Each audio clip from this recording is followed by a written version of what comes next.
چو گیتی سر آمد بران دیو بند، جهان را همه پندی او سودمند. به سوگ اندرون شد دلی هر کسی، نیامد بران روزگاران بسی. گرانمایه جمشید فرزند اوی، کمر بسته و دل پر از پند اوی.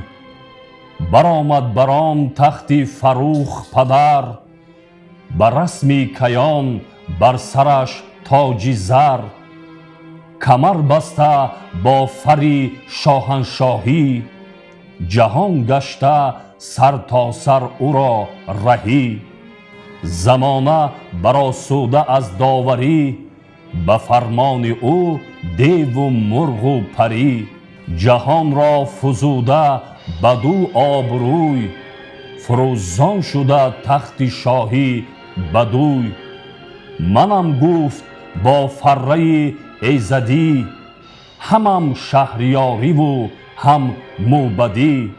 بدان را زیبد دست کوته کنم، روان را سوی روشنی ره کنم. نخست آلت جنگ را دست برد، در نام جستن به گردان سپرد. به فر کیی نرم کرد آهنا، چو خود و زره کرد و چون جوشنا. چو خفتان و چون درع و برگستوان، همه کرد پیدا به روشن روان. بدین اندران سال 50 رنج، ببرد و از این چند بنهاد گنج. دیگر 50 اندیشه جامه کرد، که پوشند هنگام بزم و نبرد. ز کتان و ابریشم و موی قز، قصب کرد و پرمایه دیبا و خز. بیاموختشان ریشتن و تافتن، به تار اندرون پود را بافتن.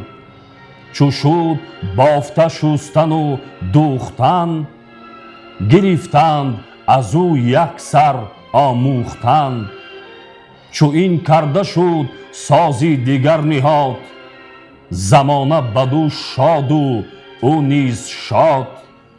ز هر پیشه انجمن گرد کرد، بدین اندرون نیز 50 خورد. گروهی که کاتوزیان خوانیش، به رسم پرستندگان دانیش. جدا کردشان از میان گروه، پرستنده را جایگه کرد کوه. بدان تا پرستیش بود کارشان، نوان پیش روشن جهاندارشان. صف بر دیگر دست بنشاندند، همه نام نیساریان خواندند. کجا شیرمردان جنگاورند، فروزنده لشکر و کشورند. کز ایشان بود تخت شاهی به پای، وز ایشان بود نام مردی به جای. به سود 3 دیگر گروه را شناس، کجا نیست بر کس از ایشان سپاس. بیکارند و ورزند و خود بدروند، به گاه خورش سرزنش نشنوند. ز فرمان تن آزاده و خورده نوش، از آواز پیغاره آسوده گوش.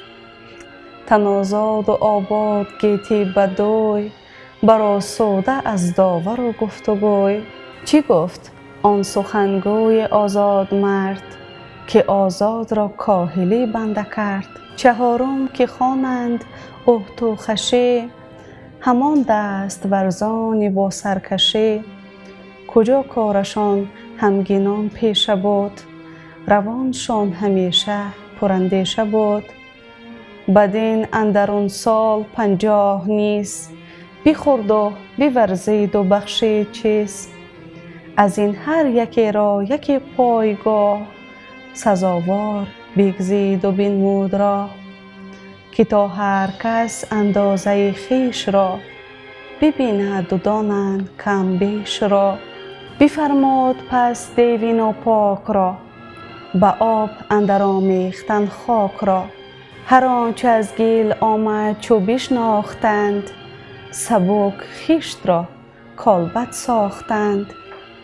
به سنگ و به گچ دیو دیوار کرد، به خشت از برش هندسی کار کرد. چو گرمابه و کاخهای بلند، چو ایوان که باشد پناه از گزند. ز خارا گهر جست یک روزگار، همی کرد از او روشنی خواستار. به دست آمدش چند گونه گهر، چو یاقوت و بیجاده و سیم و زر. ز خارا به افسون برون آورید، شد آراسته بندها را کلید. دیگر بویها را خوش آورد باز، که دارند مردم به بویش نیاز. چو بانو چو کافور و چون مشک ناب، چو عود و چو عنبر چو روشن گلاب. پزشکی و درمان هر دردمند، در تندرستی و راه گزند. همان رازها کرد نیز آشکار، جهان را نیامد چو او خواستار. گذر کرد زان پس به کشتی بر آب، ز کشور به کشور برآمد شتاب. چنین سال 50 بورزید نیز، ندید از هنر بر خرد بسته چیز. همه کردنی ها چو آمد به جای، ز جای میهی برتر آورد پای. به فر کیانی یک تخت ساخت، چه مایه به دو گوهر اندر نشاخت. که چون خواستی دیو برداشتی، ز هامون به گردون برافراشتی. چو خورشید تابان میان هوا، نشسته بر او شاه فرمان روا. جهان انجمن شد بر تخت اوی، شگفتی فرو مانده از بخت اوی. به جمشید بر گوهر افشاندند، مر آن روز را روز نو خواندند. سر سال نو هرمز فرودین، برآسوده از رنج تن دل ز کین. بزرگان به شادی بیاراستند، می و جام رامشگران خواستند. چنین جشن فرخ از آن روزگار، بمانده از آن خسروان یادگار.